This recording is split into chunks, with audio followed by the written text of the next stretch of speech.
ధర్మవరం నియోజకవర్గంలో మంత్రి సత్యకుమార్ యాదవ్ అనుచరులు రౌడీజం చేస్తున్నారని ధర్మవరం చెందిన టీడీపీ నేత హైకోర్టు న్యాయవాది అంజన్ రెడ్డి ఆరోపించారు. అనంతపురం నగరంలోని ప్రెస్ క్లబ్లో ఆయన మీడియా సమావేశం నిర్వహించారు. ఎన్నికల్లో తమకు అనుకూలంగా పనిచేయలేదని మంత్రి సత్యకుమార్ అనుచరులతో తనపై దాడి చేయించారన్నారు. పైగా కులంతో దూషించారంటూ తప్పుడు కేసులు పెట్టించారన్నారు. మంత్రి అనుచరుల నుంచి తనకు ప్రాణహాని ఉందని చెప్పారు. కులం పేరుతో దూషించలేదని నిరూపిస్తే మంత్రి సత్యకుమార్ రాజీనామా చేయాలని డిమాండ్ చేశారు. మంత్రి దౌర్జన్యాలు, రౌడీజాలు ఆపేసి ప్రజాభివృద్ధి కోసం పనిచేయాలన్నారు. స్టార్ట్ చేయాలన్నా. మీడియా మిత్రులకు నమస్కారము.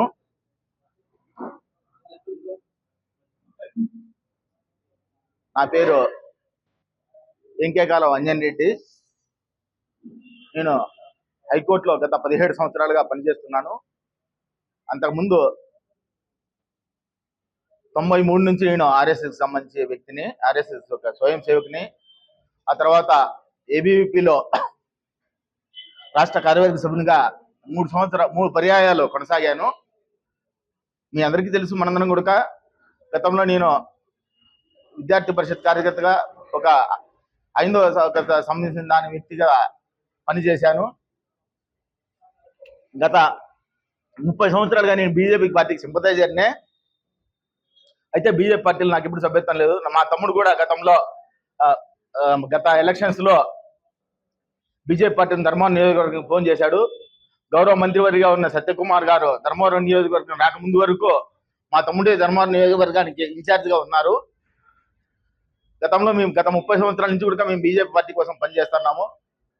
గత 3-4 ఎలక్షన్స్ నుంచి కూడా మేము తెలుగుదేశం పార్టీ తరఫున కానీ బీజేపీ పార్టీ తరఫున కానీ ఏజెంట్లుగా మా సొంతూరులో కూర్చొని మా నియోజకవర్గంలో మేము కూటమి ప్రభుత్వానికి గత ఎలక్షన్స్ లో పనిచేశాము. మొన్న కూడా మా తమ్ముడు, చిన్న తమ్ముడు తెలుగుదేశం పార్టీ తరఫున ఎంపీ తరఫున ఊర్లో ఏజెంట్ కూర్చున్నాడు. అంతకుముందు నేను ఏజెంట్ కూర్చున్నాను. గతంలో అనేక పర్యాలు మేము పనిచేశాము. మాకు బీజేపీ పార్టీకి అంటే విడదీయని అనుబంధం ఉన్నది. అయితే ఇటీవల మనకి ధర్మవరం నియోజకవర్గంలో సత్యకుమార్ గారు వచ్చిన తర్వాత, ఆయన గెలిచిన తర్వాత ధర్మవరం నియోజకవర్గంలో నాన్ లోకల్ వ్యక్తుల్ని కర్నూలు నుంచి కానీ, చిత్తూరు నుంచి కానీ, మదనపల్లి, పొద్దుటూరు ఇట్లా ఏ ఊరు నుంచి అంటే ఆ ఊరు నుంచి తీసుకొచ్చి ఒక చదువు సంధ్య లేని వ్యక్తులు కొంత జనాన్ని, ఒక హరీష్ కుమార్ అనే వ్యక్తి కొంచెం చదువుకునే గతంలో ఏబీవీపీలో పనిచేసిన వ్యక్తి, ఆయన చెప్తే మిగతా వాళ్ళు ఒక చిన్న ఆయన దగ్గర డ్రైవర్లని, ఇంకోటి అటెండర్లని పెట్టుకొని వాళ్ళందరి ద్వారా ధర్మంలో రౌడీజం చేస్తున్నారు. అదేవిధంగా సత్యకుమార్ అనే వ్యక్తికి సిద్ధాంతం కంటే కూడా డబ్బుల మీదే ఎక్కువ వ్యామోహం ఉంది. దీనికి నేను ఒక ఆయనతో విభేదించి గతంలో ఎలక్షన్స్ లో నేను వ్యక్తిగతంగా పనిచేయలేదు. ఆయనకు సంబంధించిన ఒక మిత్రుడు కూడా నాకు పని చేయమని చెప్పి, ఒక శ్రీరామనవమి రోజు పలానా పంచాయతీ ముందు మీ ఊరికి వస్తాము, నీతో మాట్లాడతామన్నా రావాల్సిన అవసరం లేదు, నేను పని చేయను మీకు, అంటే మీ తరఫున నేను ప్రచారం చేయను, అంతా చేస్తాను, మీరైతే గెలుస్తారు, మీరు గెలిచినా ఏమైనా కూడా నేనైతే మీ దగ్గరికి రాను, మీకు పని చేయనని కూడా చెప్పాను. దీంతో మాకు అప్పటి నుంచి విభేదాలు ఉన్నాయి. నాకు సత్యకుమార్ కానీ ఆయనకు సంబంధించిన వ్యక్తులు కానీ, ఆయన ఈరోజు మీరెవరో తెలియదు అనే ఒక ఏదో డైవర్ట్ పాలిటిక్స్ మాదిరిగా తెలియదు, మైండ్ అదే ఏదో మాట్లాడుతున్నాడు. దానికి సంబంధించి నిన్న విలేకరులందరినీ కూడా అదే మాట ఆయన మాట్లాడాడు. నాకు గతంలో ఒక కొన్ని రోజుల నుంచి కూడా ఈయన ఎవరైతే ఉన్నారో సత్యకుమార్, ఆయన అనుచర వర్గం నుంచి విపరీతమైన థ్రెట్స్ వస్తున్నాయి. అయినా కూడా నేను లెక్క చేయడం లేదు. మొన్న 19వ తేదీ నేను ధర్మవరం ఆసుపత్రిలో మా అన్నకి ఏదో హెల్ప్ చేయడానికి నేను వెళ్ళాను, కొంచెం రమ్మని. ఆ రోజు ఉదయమే నేను హైదరాబాద్ నుంచి వచ్చి హైదరాబాద్ ట్రైన్ దిగి ఇంటికి కానీ పోకుండా మా ఆయన రమ్మన్నందు వల్ల హాస్పిటల్కి వెళ్ళాను. ఆ టైంలో అక్కడ ఒక వ్యక్తి గంగలగుంట గోపాల్ రెడ్డి అనే గతంలో బీజేపీ పార్టీకి ధర్మవరం నియోజకవర్గానికి కూడా ఇన్ఛార్జ్ గా ఉన్న వ్యక్తి, ఆయన మాకు పరిచయము. ఆయన వచ్చేసి మా కాంట్రాక్ట్ వర్కులు చేశారు, నాకు బిల్లులు చేయలేదు, నువ్వు సూపరింటెండెంట్కి చెప్పు అని చెప్పడంతో సరేలేనా. అందులోనే ఆయన సంబంధించిన వ్యక్తులు వచ్చారు, సూపరింటెండెంట్ తో కూడా మాట్లాడాడు. ఆయన గొడవపడి ఇంజనీర్ ద్వారా నేను చెప్పిస్తానని చెప్పి ఆయన వెళ్ళిపోయాడు కోపంగా బయటికి.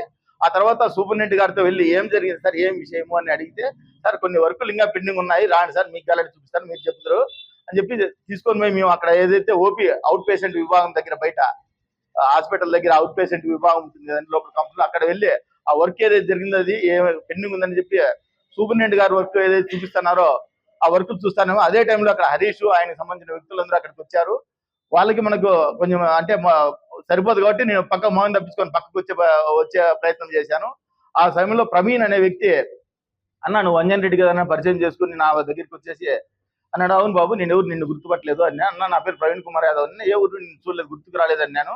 ఆయన అన్న నాది కర్నూలు అయితే నాకు చాలా రోజులు అయింది కదమ్మా, గుర్తుపట్టలేదు, అందులో అద్దాలు గిద్దాలు పెట్టి టిప్ టాప్ అన్నావు, నేను గుర్తుపట్టలేదు అన్నాను.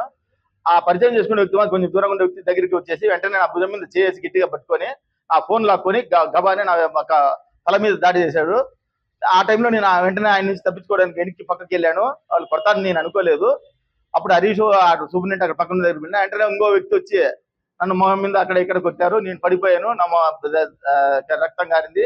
మిగతా వాళ్ళు ఉడికొచ్చేసి వాళ్ళు ఇష్టానుసారం కొద్దీ నన్ను కొట్టడం జరిగింది. అయినప్పుడు కూడా నేను అక్కడ ఓపీ దగ్గర అక్కడ ఉన్న వ్యక్తులు వచ్చేసి తీసుకొచ్చి ఇమీడియట్ గా ఎమర్జెన్సీ దానికి తీసుకొని వచ్చి నాకు ట్రీట్మెంట్ చేసే ప్రయత్నం చేశారు. ఆ తర్వాత నా ఫోన్ లాక్ వెళ్ళారు, నాకు ఇమ్మని ఒకటికి ఇవ్వడం లేదు. దీనిపైన నిన్న మంత్రి గారు మన మిత్రుడు విలేకరులు అడిగితే ఆయన చెప్పిన మాటలు ఏమంటే, నేను ఒక వ్యక్తిని కులం పేరుతో దూషించినానని చెప్తున్నాడు. నేను ఎవరైతే కులం పేరుతో దూషించినాడని చెప్తున్నాడో ఆ వ్యక్తి కానీ, లేదంటే మంత్రి గారు కానీ ఆ వ్యక్తిని తీసుకొని వచ్చినా కూడా ధర్మవరంలో దుర్గమ్మ గుడి, చెన్నమ్మ గుడి, చెన్నకేశ్వర స్వామి గుడి, మరి లేదంటే ఇంక ఎక్కడైనా గుళ్ళకి రండి, నేను ప్రమాణం చేస్తా. మీరు ప్రమాణం చేస్తారా నేను దూషించినానని?